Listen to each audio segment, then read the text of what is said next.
իդեալ համակարգը եկամտահարկի վերադարձի օրենքի շահառուների միջև տեղաբաշխում է մինչև 2.5 միլիարդ դրամի վերանորոգման սերտիֆիկատներ։ 5000 ընտանիք կարող է ստանալ 500,000 դրամ արժողությամբ վերանորոգման սերտիֆիկատ, մոտենալով իդեալ համակարգի ցանկացած խալոցրահ։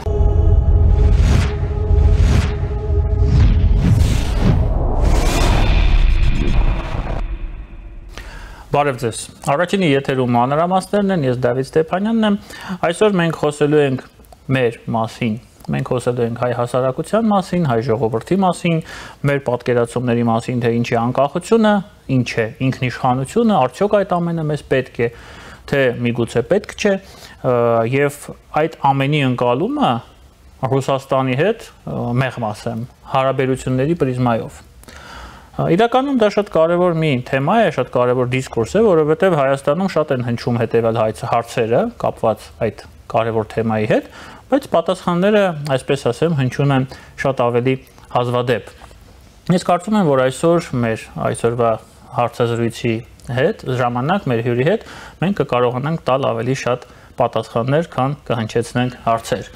Մեր հյուրն է թատերական ռեժիսոր պրոֆեսոր Ռուբեն Բաբայանը։ Բարև ձեզ, պարոն Բաբայան։ Բարև ձեզ։ Պարոն Բաբայան, շարքային հայի համար,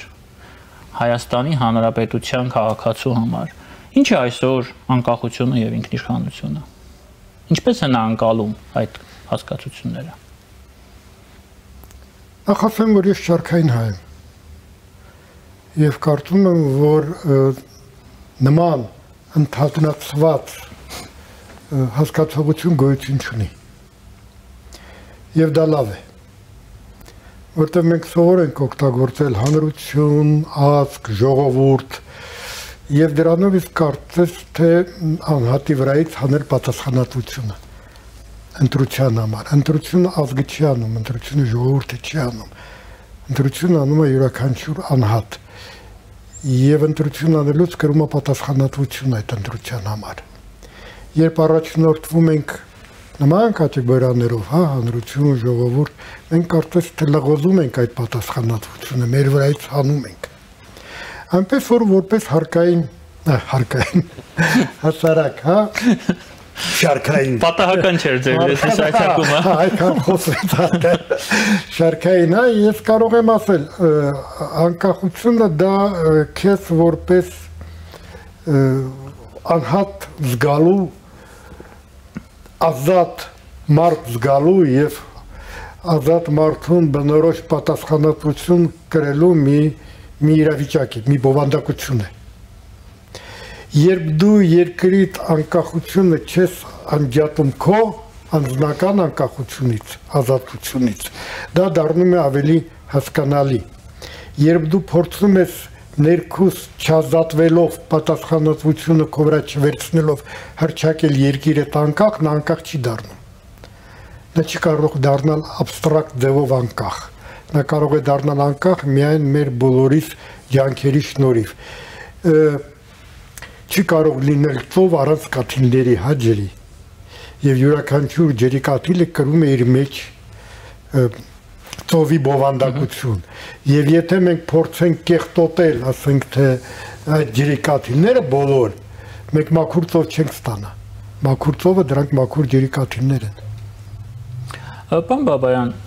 սա իդեպ իմ տվյալները չեն, սա այս տվյալները ինձ տրամադրել են մարդիկ, ովքեր որ զբաղվում են այդ հետազոտությունով, այդ բնակավարում։ Հայաստանում երիտասարդ տարիքի մարդիկ կիսվում են պայմանական 3 խմբի, կապված ինքնիշխանության եւ անկախության ընկալումներով։ Մի խումբը պնդում է, որ մեզ ընդհանրապես անկախություն պետք չէ,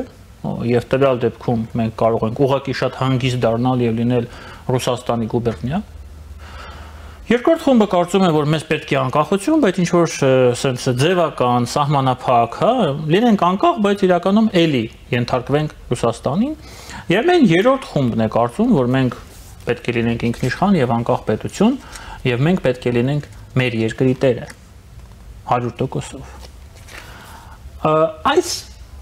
ամենի համատեքստում շատ կարևոր են դառնում մեր այսօրվա հարաբերությունները Ռուսաստանի հետ։ Եվ վարչապետ Փաշինյանի մայիսյան այցը, մայիսին Մոսկվա, այս համատեքստում շատ ցավալի թեմա է մեզ համար, մեր հասարակության որոշակի շրջանակների համար, երևի թե այն շրջանակների, որոնք ընկնում են երրորդ կատեգորիայի մեջ, Եվ շատերը Հայաստանում պնդում են, որ Նիկոլ Փաշինյանը իրականում այդ երկու առաջին կատեգորիայի իղձերի, նպատակների եւ ցանկությունների արտացոլողն է։ Եվ նա իրականում, լավ, այսպես ասեմ, ժողովրդի լեզվով այդ մարդիկ ովքեր որ դա ասում են, ռուսի մարդն է։ Հիմա իրականում փորձենք հասկանալ, դե մենք ուր ենք գնում։ Այս պահին մեր արտաքին վեկտորը որն է։ Մի կողմից այդ օրենքը ընդունեցինք դեպի Եվրամիություն գնալու, հետո գնաց Մոսկվա, գնաց Էստոնիա, հետո գնաց Մոսկվա, Էստոնիայում ասեց, որ մենք Ռուսաստանի հետ պետք է կառուցենք լավ հարաբերություններ։ Այս ամեն ինչ որ կոգնիտիվ դիսոնանս է առաջացնում մեր հասարակությունները, մարդիկ չեն հասկանում, մենք իրականում ուր ենք գնում եւ ընդհանրապես ինչ որտեղ գնում ենք, թե չէ։ Խնդրեմ։ Շատ ծավալուն թեմա է հասկանում։ Հա, ծավալուն թեմա է, բայց կարծում եմ վերադառնանք առաջին, հա, հարցին վեր։ Մենք ինքներս պետք է որոշենք ուր ենք գնում։ Եվ ըստ դրա կողմնորոշվենք արդեն երկրի ղեկավարով եւ տեխնացուով եւ այն պահանջներով, որ ներկայացնում ենք։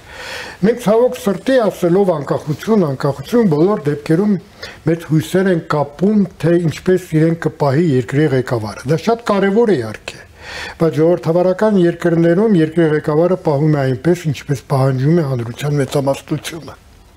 Արդյոք մենք կազմում ենք այդ մեծամասնությունը, որը կարող էր դուրս գալ եւ ասել, մենք դեմ ենք, ասենք, թե դեր Մոսկվա գնալուն։ Ցույցեր աներ, չգիտեմ, ամեն մի ապուշարությամբ ցույցեր են անում, սա կարևոր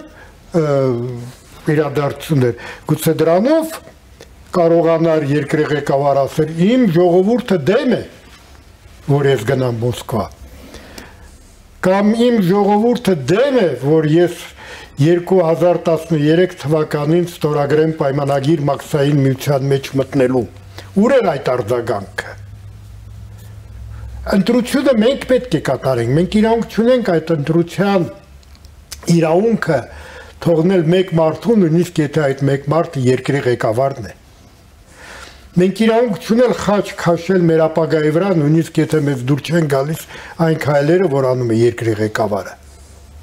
Դուր չեն գալիս, մյուս անգամ ուրիշ ընտրություն կատարեք, կամ ստիպեք, որ նա անի այն քայլերը, որ դուք համարում եք ճիշտ։ Բա այդպեսին է լինում ժողովրդավարական երկիրը, ոչ թե ուրեմն լացուկոցով ընդունել, թե ինչ է անում երկրի ղեկավարը։ Ես եմ վերջի իսկապես այդ երկրի տերը եւ պատասխանատուն, եւ ինձ ոչ մի բանով չեմ տարբերակում ուրիշներից։ Այդ հասարակ հայ ես եմ։ Եվ ես պետք է կարողանամ, այո, իմ համախոհների հետ միասին գուցե նման հարցազրույցներով, գուցե ուրիշ հանդիպումներով եւ այլն պարտադրել երկրի իշխանությանը իրականացնել այն ծրագիրը կամ գոնե այն գաղափարները, որոնք ես կարծում եմ կբերեն երկրի բարգավաճմանը, քաղաքակիրթ դառնալուն, սերմանելով թե ինչ է վերջը իսկապես մեր արժեքային համակարգի կենտրոնում գտնվողը։ Թե չէ, եթե ես սկսեմ պարզապես ամեն ինչ կապել երկրի ղեկավարի հետ, ես ոչ միտեղ չեմ շարժվի։ Ես ին վրայից իրավունք չունեմ այդ պատասխանատվությունը գցելու։ Բացարձակապես։ Կարծում եմ սա է պարզ պատասխանը։ Իսկ եթե մենք անդրադառնանք նաև հարցի երկրորդ մասին, թե երկրի ղեկավարը ուր է տանում Հայաստանը։ Ես կարծում եմ երկրի ղեկավարը երևի թե ինքը դեռ չի որոշել ուր է տանում Հայաստանը եւ կարծում եմ գիտեմ ինչի պատճառով։ Գիտեք, մենք հաճախակի խոսում ենք հա դեպի Ռուսաստան, թե դեպի Եվրոպա եւ քանի որ ընդունում ենք այդ երկու կենտրոնները, որոնք ապրում են, ասենք ասեմ, իրար հետ թշնամական իրավիճակում, իսկ մեզ երկուսն էլ պետք են եւ փոխվում է ժամանակ առ ժամանակ նժարի հա ուղղվածությունը եւ այլն դժվարանում է քո ընտրությունը, որովհետեւ դու չես կատարել ամենակարևոր ընտրությունը եւ կարծում մենք ինքներս դեռ չենք կատարել ամենակարևոր ընտրությունը, ինչն է մեր համար ամենամեծ արժեքը։ Երբ դա կատարում ենք, արդեն մնացած բոլոր քայլերը դառնում են շատ ավելի տրամաբանական։ Այո, նաև Ռուսաստանի հետ պահել նորմալ հարաբերություններ։ Նորմալ հարաբերությունները չի նշանակում պարկել Ռուսաստանի տակ, բացարձակապես։ Հաճախակի մեզ ասում են, դուք եք լսել, ով է մեզ Եվրոպայում սպասում, ոչ ոք։ Ով է մեզ հրավիրում այնտեղ։ Կամ ով է, ոչ ոք։ Աբսուրդի ժանրից է այդ հարցը։ Ոչ ոք։ Մեզ սպասում են մենակ այնտեղ, Ռուսաստանում։ Եվ գիտեն ինչի համար։ Արցախցիներին էլ էին սպասում ժամանակին։ Եվ կա շատ կարևոր բան։ Ասում են, այ Եվրոպան պահանջում է, որպեսզի նման հատնային աշխատանք կատարես։ Եվ դա ճիշտ է, Ռուսաստանը տնային աշխատանք չի պահանջում քեզնից։ Նա պատրաստ է քեզ վերցնել իր սահմաններում պահել ուզած կարգավիճակով։ Եվ քո փոխարեն կատարել այդ տնային աշխատանքը պատկերավոր ասած։ Եվրոպա մենք ինքներս պետք է ուզենան գնալ, ավելի շուտ չգնալ։ Մենք պետք է փորձենք Եվրոպան հայտնաբերել մեր մեջ, որտեղ մենք իրականում այդ քաղաքակրթական դաշտում ենք գտնվում։ Եվ վերջը հասկանանք, որ այդ տնային աշխատանքը պետք է մեզ ոչ պակաս, քան եվրոպացիներ։ Եվրոպացիներին ինքը դա բացարձակապես պետք չի։ Պետք է որպես ընդունել։ Բազմաթիվ երկրներ կան, որ այդ տնային աշխատանքը չեն կատարում ու Եվրոպայի վեճը չի։ Թուրքիան 40 տարի չի կարողանում կատարել այդ աշխատանքը։ Իդեպ այդ մարդիկ, ովքեր որ խոսում են այդ թեմայի շուրջ, ասում են, այդ տեսակ թուրքերի չեն ընդունում։ Շատ ուժեղ արգումենտ է, չէ՞։ Չեն ընդունում թուրքերին։ Դե մենք ոչ կատարում, որտեղ Թուրքիան չի համապատասխանում։ Մեզ էլ չեն ընդունի, քանի չպատասխանենք, Վրաստանին էլ չեն ընդունի։ Ուկրաինան փորձում է օգտագործել պատերազմ, որպեսզի ավելի շուտ մտնի այդտեղ, բայց իրականում ինքն էլ դեռ պատրաստ չի։ Իհարկե։ Նույնիսկ երկրներ կան, որոնք գտնվում են Եվրոմիությունում, բայց իրենց արժեքային համակարգով արդեն ենթակա են դուրս գրման, Հունգարիան։ Սա շատ կարևոր բան, սա մեզ է պետք։ Մենք սա է հետաքրքիր բան, գիտեք, մենք սովորենք այս բանով մոտենալ, ու մենք պետք։ Ինքներս մեզ առաջին հերթին։ Եվ եկեք դրանից ելնելով որոշեք մեր հետագա քայլերը։ Մենք պետք ենք ինքներս մեզ։ Եվ եթե մենք պետք ենք ինքներս մեզ, մենք նայում ենք որ երկիրը, մեզ պետք է որ չափով, որպեսզի մենք ինքներս մեզ պետք լինենք։ Հենց այդ է խնդիրը, երևի թե սա էլ է շատ առանցքային հարց։ Մենք չենք փորձում դիտարկենք, թե մեզ ով է պետք։ Մենք ում պետք է համապատասխանենք, որ մեզ պետք է լինի։ Մենք ասում ենք մենք ում ենք պետք։ Ով է ուզում, հա? Դե ռուսը միշտ էլ ուզում է։ Մենք նույնիսկ կենցաղային խոսակցությունները շատ կարևոր են։ Դեր ենք փնտրում, դեր։ Այո, որտեղ կենցաղային խոսակցությունները արտացոլում են մեր մտածողությունը։ Մենք մարդուն ասում ենք, եթե ուզում ենք ինչ-որ բանով վիրավորել, ասում ենք ում ես դու պետք։ Հա։ Ինչքան ասեց որ պետք է։ Բայց իրականում դա վիրավորենք չի։ Իսկ ով ասեց, որ ես պետք է ինչ-որ մեկին պետք լինեմ։ Ում ես պետք եմ նա ինձ կգտնի։ Բայց ես չպետք է իմ ամբողջ գործողությունները, գաղափարախոսությունները կառուցեմ նրա վրա, որ փնտրեմ, թե ես ում եմ պետք։ Բադ բանի է բերելու այդ փնտրելու process-ը։ Պարոն Բաբայան, իսկ կոնկրետ ձեզ համար ինչն է ամենակարևորը։ Դուք այդ հարցը տվեցիք, չէ՞։ Հնչեցրեցիք ռետորական ավելի շատ։ Իմ համար շատ կարևոր է թող սա բարձրագույն չի, որտեվ այդ բանը հաճախակի օգտագործում ամեն մարդով, բայց իմ համար շատ կարևոր է մարդը եւ իր ազատությունը։ Եվ կարծում եմ, որ պետությունը, ժողովրդավարական պետությունը լավագույն հնարավորությունն է մարդուն պահպանել իր իրական նախատեսված կարգավիճակի մեջ։ Ես բացարձակապես չեմ դասում ինձ այն մարդկանց շրջանակներին,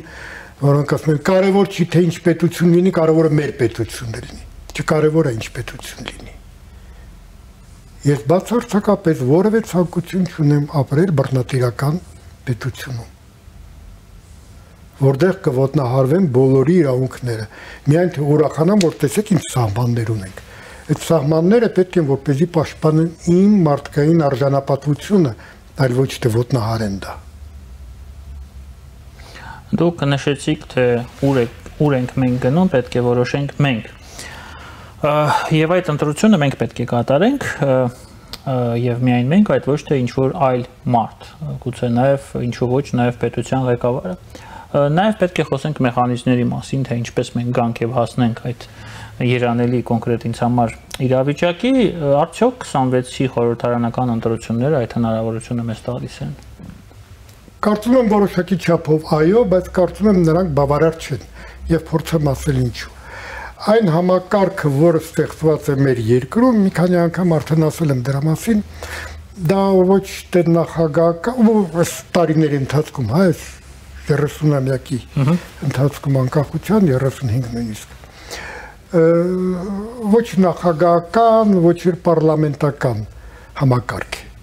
Դա Կենտկոմի առաջին քարտուղարի համակարգ է իրականում։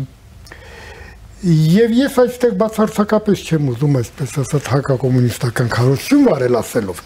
Ես ուզում եմ ասել ուրիշ բան, շատ վատ է, երբ որ երկրի ճակատագիրը մեկ մարդու ձեռքում է գտնվում։ Իսկ Հայաստանում հիմա այդպես է։ Հայաստանում հիմա այդպես է եւ Հայաստանում միշտ այդպես է եղել։ Ես կարծում եմ ընտրությունները շատ կարևոր են, բայց նաև շատ կարևոր է թե ինչ պետական համակարգ ենք մենք ունենալու։ Եվ խնդիրը այստեղ նախագահական կամ կիսանախագահական խորհրդարանական հանրապետությունը չի։ Մենք տեսանք։ Այո։ Մենք տեսանք, որ իրականում բոլորն են փորձել ենք։ Այո։ Ուրեմն այստեղ հավասարակը շրված դաշտի մասին է խոսքը գնում, որ դա իսկապես լինի գործադիր իշխանություն, օրենսդիր իշխանություն, դատական իշխանություն, մամուլի իշխանություն։ Դրա համար մամուլը պետք է ոչ թե պարկի այս իշխանությունների տակ, այլ լինի անկախ իսկապես հնարավորին չափով իհարկե։ Բալանսավորված։ Ընտրությունը քաղաքակրթական դաշտի պետք է կատարի ժողովուրդը։ Եվ այս բալանսավորումը պետք է թույլ չտա, որ որևէ մեկ անձ կարողանա փոխել ամբողջ ընթացքը։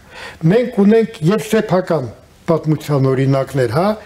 ինչպես մեկ գիշերվա ընթացքում փոխվեց ուղղվածությունը։ Մենք ունենք կողքի երկրի օրինակը, երբ որ եկավ նոր նախագահ նույն Ռուսաստանում եւ էլի փոխեց ամեն ինչ։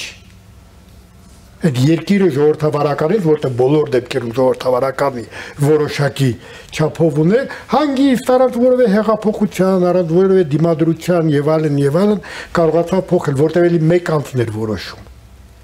Ես կարծում եմ պետք չի ման գալ փրկիչին։ Ամենավտանգավոր բանն է։ Պետք չի մեկ անձի վրա դնել այն մեծ բեռը, որը նա երբեք չի կարող տանել։ Բոլորը մարդ են։ Եվ ինչքան նա եղավ մենակ, չբալանսավորված, առանց մեր ակտիվ աջակցության, այդքան ավելի հեշտ կլինի դրսից ազդել նրա վրա։ Ուժ է տալիս միայն այս բուրգը, որի մեջ պետք է տեղադրվեն այս իրար բալանսավորող իշխանական թևերը եւ մենք որպես հանրություն հենարան պետք է տանք, այլ ոչ թե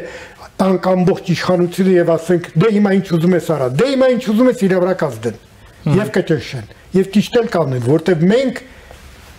կամավոր հանձնել ենք այդ պարտականությունները, որոնք այդ իրավունքները, որոնք մեզ են պատկանում։ Մարդ իրավունք չունի իր իրավունքներից հրաժարվի,